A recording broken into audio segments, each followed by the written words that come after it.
నమస్తే, welcome to our channel. నేను మీ సిరి. తాడేపల్లి ప్యాలెస్లో అయితే జగన్మోహన్ రెడ్డి గారు పసుపు రంగుని బ్యాన్ చేసినట్టు అనిపిస్తుంది. సో ఈ అంశాన్ని మనకి వివరించడానికి మనతో పాటు ఉన్నారు ప్రముఖ senior journalist, political analyst CS Rao garu. నమస్కారం సార్. నమస్తే సార్. ఇప్పుడు చూస్తుంటే జగన్మోహన్ రెడ్డి గారికి చంద్రబాబు మేనే పట్టుకుందేమో, పసుపు రంగు మేనే పట్టుకుందేమో అనిపిస్తుంది. అక్కడ తాడేపల్లి ప్యాలెస్లో పసుపు రంగుని నిషేధించినట్టు, బ్యాన్ చేస్తున్నట్టు వార్తలు వస్తున్నాయి. సో దీన్ని అసలు ఎలా చూడాలి? సో ఒకటేంటంటే, మానసిక కోణంలో ఆలోచిస్తే కొంతమంది సైకాలజిస్టులు చెప్పే విధంగా ఎవరైనా ఒక వ్యక్తి గురించి ఎక్కువగా ఆలోచిస్తున్నాము అని అంటే ఇష్టమన్నా ఉండాలి, లేదా ద్వేషమైనా ఉండాలి. ఈ రెండిట్లో జగన్మోహన్ రెడ్డికి చంద్రబాబు నాయుడు మీద ఏది ఉంది అని చెప్పి మనం ప్రశ్న వేసుకుంటే అందరికీ తెలిసిందే, ప్రేమ అయితే ఉండదు కదా. సో కాబట్టి రెండోది ఉంది, దేశం. సో ఆ దేశంలో నుంచి వచ్చేటువంటి ఏవైతే ప్రకంపనలు ఉంటాయో అవి విచిత్రంగా ఉంటాయి. సైకాలజిస్టులు చెప్పేది, నేను చెప్పేది కాదు. పూర్తిగా నాకు సైకాలజిస్టులు వాళ్ళకున్న నాలెడ్జ్ నాకు లేకపోయినా కానీ వాళ్ళు చెప్పినటువంటి మాటలు నేను చెప్తున్నాను. అంటే మామూలుగా చాలా మందితో నేను ఇంటర్వ్యూ చేశాను కదా, సైకాలజిస్టులు కూడా. సో ఆయన ఏ స్థాయికి వెళ్ళిపోయిందంటే, ఒక మేనియా, ఒక హిస్టీరిక్ పరిస్థితికి వెళ్ళిపోయిందేమో అనిపిస్తుంది ఆయన మాట్లాడుతుంటే. జగన్మోహన్ రెడ్డి తాజాగా చేసినటువంటి కొన్ని కామెంట్లు వింటుంటే హిస్టీరిక్ సిచ్యువేషన్ అంటారు. ఇప్పుడు మనం కొన్ని పెడుతుంటారు, ఏది క్రిస్టియన్స్ కొన్ని సభలు పెడుతుంటారు, అక్కడ వాళ్ళు కొంత వింతగా ప్రవర్తిస్తూ ఉంటారు. సభలు పెట్టినప్పుడు వీళ్ళు ఏదో ఇలా అనగానే ఏదో సంథింగ్ జరుగుతుంటుంది. దాన్ని మాస్ హిస్టీరియా అంటారు, మాస్ హిస్టీరిక్ సింటమ్స్ అంటారు వాటిని. అలా పసుపు కలర్ చూసినా, చంద్రబాబు నాయుడు మాట విన్నా జగన్మోహన్ రెడ్డికి అసలు డిస్టర్బ్ అవుతున్నట్టు అనిపిస్తుంది నాకు. అంటే నా వ్యక్తిగతమైనటువంటి అభిప్రాయం. లేదంటే ఆ విధమైనటువంటి కామెంట్లు ఎవరు చేయరు. లాస్ట్కి షర్మిలా కట్టుకునేటువంటి శారీ దగ్గర నుంచి మాట్లాడారు. షర్మిలా కట్టుకునేటువంటి శారీ ఎప్పుడు, ఏ శారీ కట్టుకున్నారు, ఆ శారీ కట్టుకున్నప్పుడు ఎవరిని కలిశారు, ఇవన్నీ ఆయనకి అంత బాగా రిజిస్టర్ అయి ఉన్నాయంటే ఏ స్థాయిలో ఆయన మానసిక స్థితి ఉంది అని చెప్పి మనం ప్రత్యేకంగా చెప్పవసరం లేదు. షర్మిల తన కుమారుని వివాహం సందర్భంగా చంద్రబాబు నాయుడిని కలిశారు. చంద్రబాబు నాయుడిని కలిసి ఇన్విటేషన్ ఇచ్చారు. ఇన్విటేషన్ ఇచ్చి మ్యారేజ్కి రమ్మని చెప్పి పిలిచి వచ్చారు. ఆ సందర్భంగా ఆవిడ ఎల్లో శారీ కట్టుకున్నారు. ఎల్లో శారీ కట్టుకున్నారు. బహుశా మనందరూ గుర్తులేదు, ఆయన గుర్తు చేశారు. ఎల్లో శారీ కట్టుకున్నారు. జనరల్గా ఎవరికైనా గుర్తుండదు కదా, ఎప్పుడు ఏ శారీ కట్టుకుంటారు, ఇప్పుడు ఏ కలర్ వేసుకుంటారు అనేది ఎవరికి గుర్తుంటుంది, ఎవరికి గుర్తుండదు సహజంగా. మరి పర్టికులర్గా ఆ కలర్ని చూస్తేనే ఒక రకమైన భయమో, లేదంటే ద్వేషమో, లేదంటే ప్రేమ ఉంటే తప్ప మామూలుగా అయితే గుర్తుండదు కదా. సో జగన్మోహన్ రెడ్డికి గుర్తుంది. షర్మిల ఎల్లో శారీ కట్టుకొని చంద్రబాబు నాయుడిని కలిసి ఇన్విటేషన్ ఇచ్చినటువంటి ఆ ఘట్టం ఏదైతే ఉందో, ఆ దృశ్యం ఏదైతే ఉందో ఆయనకి రిజిస్టర్ అయిపోయింది మైండ్లో. దాన్ని ఇటీవల కాలంలో కడప ఎన్నికల ప్రచారం సందర్భంగా ఆయన రివీల్ చేశారు. రివీల్ చేసి పసుపు కలర్ శారీ కట్టుకొని వెళ్ళి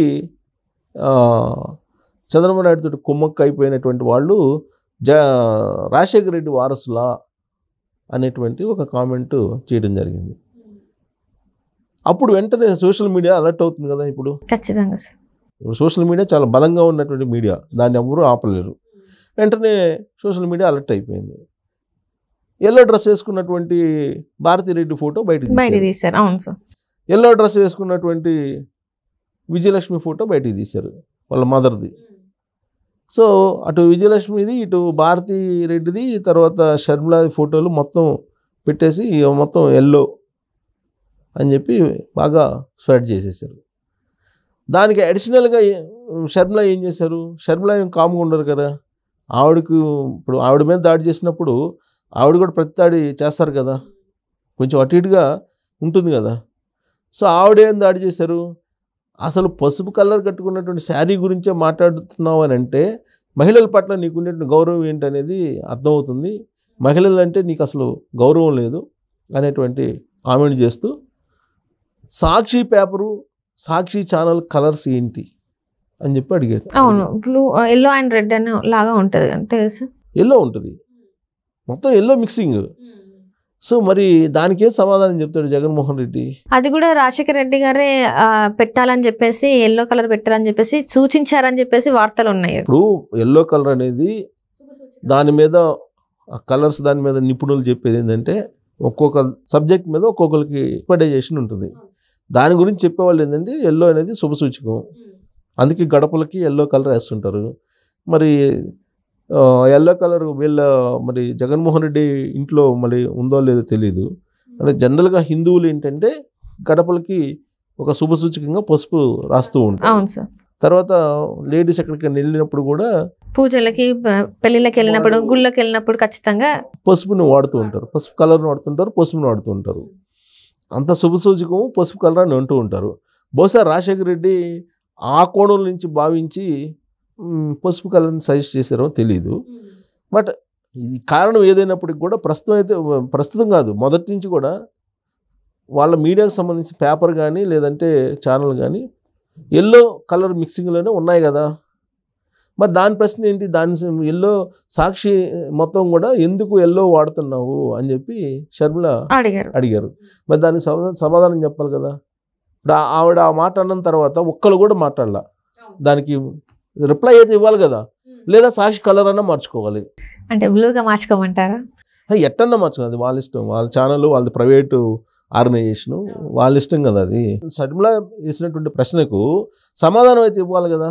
మామూలుగా సమాధానం ఇచ్చేవాళ్ళు ఎవరుంటారు, సకల శాఖ మంత్రి అని చెప్పి విపక్షాలు అనుకుంటున్నటువంటి సజ్జల రామకృష్ణారెడ్డి ఉన్నారు. ఆయనైనా బయటకు వచ్చి షర్మిల వేసినటువంటి కౌంటర్కి అయితే మళ్ళీ దానికి సమాధానం చెప్పాలి కదా. జనరల్గా వివేకానంద రెడ్డి మర్డర్ కేసు గురించి షర్మిల ఏవైతే ఆరోపణలు చేశారో వాటికి కౌంటర్గా ఇప్పుడు జగన్మోహన్ రెడ్డి అండ్ టీం వచ్చేసారు కదా. వచ్చి ఏం చెప్తున్నారు, వివేకానంద రెడ్డికి రెండో భార్య ఉంది, అలాగే ఆ రెండో భార్యకి సంతానం ఉంది, వారసులు ఉన్నారు, దానికోసం ఈ హత్య జరిగిందని కూడా చెప్తాం. ఈ హత్య జరిగింది అని చెప్పి జస్ట్ ఇప్పుడు తొలి ఒక ట్రైలర్ వేశారు. రేపు రాబోయే రోజుల్లో దీన్నే కొంచెం సినిమాలాగా చూపిస్తారు. ఏం చూపిస్తారు, రెండో భార్య ఉంది, రెండో భార్యకు సంబంధించినటువంటి సంతానం ఉంది, ఆయనకి ఏదో ఆస్తి రాసిస్తానన్నారు, లేదంటే ఆయనకి రాజకీయ వారసత్వం ఇస్తానన్నారు, అందుకే ఇప్పుడు సునీతారెడ్డి లేకపోతే ఆయన వీళ్ళందరూ కలిసి చంపేశారనేటువంటి కార్యక్రమం స్టార్ట్ అవుతుంది. ఆల్రెడీ అంతకుముందు కూడా ఇదే చెప్పారు, మళ్ళీ ఇప్పుడు కూడా ఎన్నికల సందర్భంగా అదే చెప్తారు. సార్ దానికి కౌంటర్ ఇస్తున్నారు కదా, వివేకానంద రెడ్డి మర్డర్ కేసుకి అయితే కౌంటర్ ఇస్తున్నారు కదా. మరి షర్మిల పసుపు కలర్ గురించి ఇచ్చినటువంటి కౌంటర్కి ఇప్పటివరకు రిప్లై ఎందుకు రాలేదు? సాక్షి పేపర్లో ఆ కలర్ తీసేయాలి కదా మరి, లేదా కలర్ ఉంచుకున్నప్పుడు ఎందుకు ఉంచుకున్నావు అని రిప్లై ఏమన్నా ఇవ్వాలి కదా. అంటే ఒక మీద ద్వేషం ఉన్నప్పుడు వచ్చేటువంటి మాటలు ఇవన్నీ కూడా. ఇప్పుడు ఎల్లో శారీ, మరి ఎల్లో డ్రెస్లో భారతిరెడ్డి ఉన్నారు కదా, కనిపిస్తున్నారు కదా ఎల్లో డ్రెస్లో, మరి దానికి ఏమని చెప్తాడు జగన్మోహన్ రెడ్డి? అది కూడా చెప్పాలి కదా. ఇప్పుడు షర్మిల ఎల్లో శారీ చేసుకొని పోయి చంద్రబాబు నాయుడిని కలిసింది. మరి ఎల్లో శారీ చేసుకున్న వాళ్ళు, ఎల్లో కలర్ ఉన్నవాళ్ళు, ఎల్లో కలర్ లేకుండా దాదాపుగా చాలా వరకు ఉండవు, ఎల్లో మిక్సింగో లేకపోతే ఎల్లో కలర్ ఉంటాయి. సో అంటే ఎల్లో కలర్ వాడేవాళ్ళు, ఎల్లో శారీస్ కట్టుకునే వాళ్ళందరూ కూడా తెలుగుదేశం పార్టీ వాళ్ళు అని చెప్పి నిర్ధారించినట్టేనా జగన్మోహన్ రెడ్డి? అంతే కదా. లేదా చంద్రబాబు నాయుడికి అనుయాయులు అని చెప్పి అనుకోవాల్సింది ఆయన లెక్క ప్రకారం. ఇప్పుడు ఆయన పార్టీ కలర్లు ఏదైతే ఉన్నాయో ఆ కలర్ కట్టుకున్న వాళ్ళే ఆయన పార్టీ, మిగతా కలర్ కట్టుకున్న వాళ్ళందరూ ఇంకో పార్టీ అని చెప్పి అనుకోవాలి ఆయన చెప్పినటువంటి ఉద్దేశం ప్రకారం అయితే. సో ఇదన్నీ ఏంటంటే విపరీతమైనటువంటి ఆలోచనలు ఇవన్నీ. ఆ విపరీతమైన ఆలోచనలో ఇప్పుడు తాడేపల్లిలో అసలు పసుపు కలర్ అంటేనే భయం వేస్తుంది. తాడేపల్లికి ఎవరైనా వెళ్ళాలంటే పసుపు కలర్ కట్టుకుని డ్రెస్సులు, జనరల్గా డ్రెస్సులు అనేది ఎవరికి నచ్చిన కలర్లో వాళ్ళు వేసుకుంటారు. ఆ వేసుకోకపోతే అసలు ఆయన మాట్లాడినా కానీ పాజిటివ్ యాంగిల్లో మాట్లాడతారా లేదంటే నెగిటివ్ యాంగిల్లో మాట్లాడతారా అనేటువంటి ఒక రకమైనటువంటి ప్యానిక్ సిచ్యువేషను, ఒక రకమైనటువంటి అలాంటి అభిప్రాయం కలుగుతుంది.